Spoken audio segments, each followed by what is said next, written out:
അല്ല, ഒരു 9:30-ക്കാണ് പോയി ഷോ ഉണ്ടായത്. 1:30-ഒക്കെ ആയിപ്പൊക്കെ തീർന്ന്. പക്ഷേ ഞാൻ ഇടാൻ വൈകിപ്പോയി.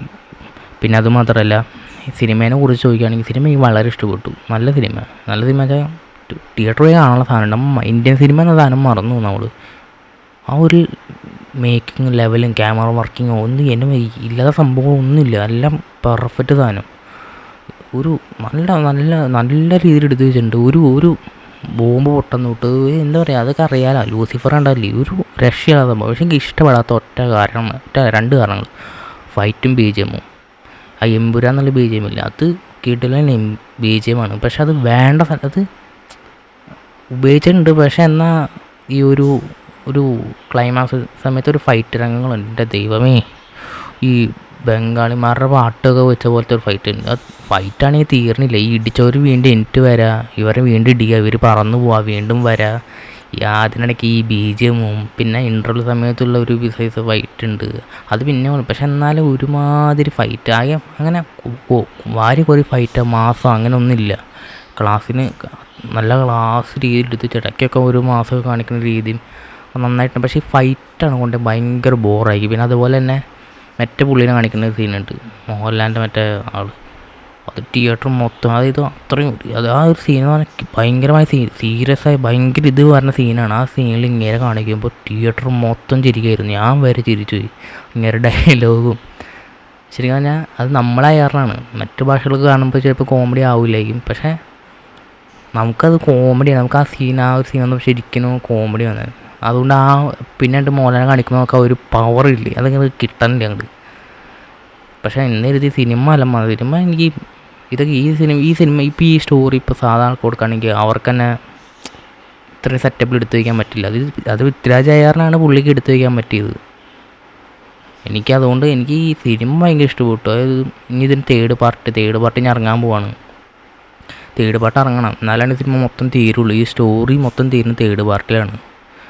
അതുപോലെ തന്നെ അത് എടുത്ത് വെച്ച രീതി എനിക്ക് ഭയങ്കര ഇഷ്ടമാണ്. പിന്നെ എല്ലാ സിനിമയുടെ പോലെ ലാസ്റ്റ് ഇനി തേർഡ് പാർട്ടുണ്ട് എന്നൊരു രീതിയൊക്കെ കാണിക്കുന്ന രീതി അതെനിക്ക് നന്നായിട്ട് എനിക്ക് ഇഷ്ടപ്പെട്ടു. അത് നല്ല രീതിയിലാണ് ആ സമയത്തെ ട്വിസ്റ്റും കാര്യങ്ങളൊക്കെ. എന്തായാലും പിന്നെ ഇതിൽ കുറേ കാസ്റ്റിംഗ് ഉണ്ട്, അത് കുറേ പേരുണ്ട്. ഇപ്പോൾ എടുത്ത് പറയണമെന്ന് വെച്ചാൽ എല്ലാവരും ഇതിൽ അഭിനയിച്ച എല്ലാവരും ഓക്കെയാണ്.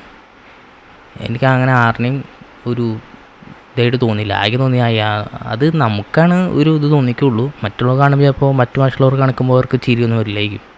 നമുക്കൊന്നും ഫുൾ ചിരിയായിരുന്നു. അതിന് ഒരു കാര്യം ഒരു സാധനം എടുത്തു പറയാണ്ട് ഈ സിനിമ തുടങ്ങാൻ മുമ്പ് പരസ്യം. എൻ്റെ ദൈവമേ, ആടെന്ന് പറഞ്ഞാൽ എൻ്റെ ദൈവമേ, സിനിമേനെക്കാളും കൂടുതൽ തോന്നിക്കും. അത് ഒരു പരസ്യം പാട്ട് പോലെ, എത്ര പാട്ട് പോലെയാണ് ഒരു പരസ്യം വെച്ചേക്കണത്. തീരണ്ട് ഒരു വൃത്തിയാക്കണം എന്തോ ഒരു സംഭവം. ഇത് തീരണ്ട് ഇങ്ങനെ ഇരുന്ന് കാണാണ്. 9:30 തുടങ്ങുന്ന സാധനമാണ്. ഇങ്ങനെ ഇരുന്ന് 10 മണി എനിക്ക് ഒരു 9:30 മണിയാകുമ്പോൾ കയറിയതാണ്. ഒരു 45 ആയപ്പോഴാണ് സിനിമ തുടങ്ങാറിയത്.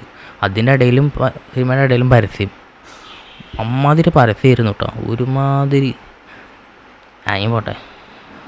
അതുപോലെ തന്നെ സിനിമ ഇനിയും ഇത് പിന്നെ നല്ല ഹൈപ്പ് വെച്ച് പോയവർക്ക്, അതായത് ഭയങ്കര ഹൈപ്പ്, ഇപ്പോൾ നോക്കിയാൽ മമ്മൂട്ടി ഉണ്ടാവും അങ്ങനെയൊക്കെ വെച്ച് പോണവർക്ക് ചിലപ്പോൾ ഈ സിനിമ ഇഷ്ടപ്പെടാൻ ചാൻസ് കുറവുണ്ടാവും. അല്ലെങ്കിൽ അവർക്ക് ഹൈപ്പ് അത്രയില്ല.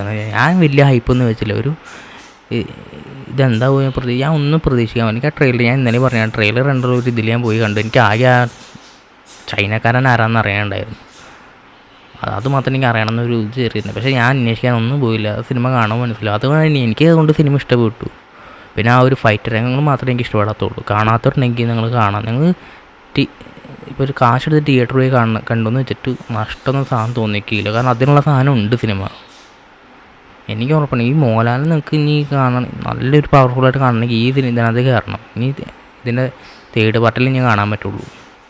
അപ്പോൾ കാണാത്തവരുണ്ടെങ്കിൽ പോയി കാണാം, എന്നിട്ട് അഭിപ്രായം പറയാം. ബൈ.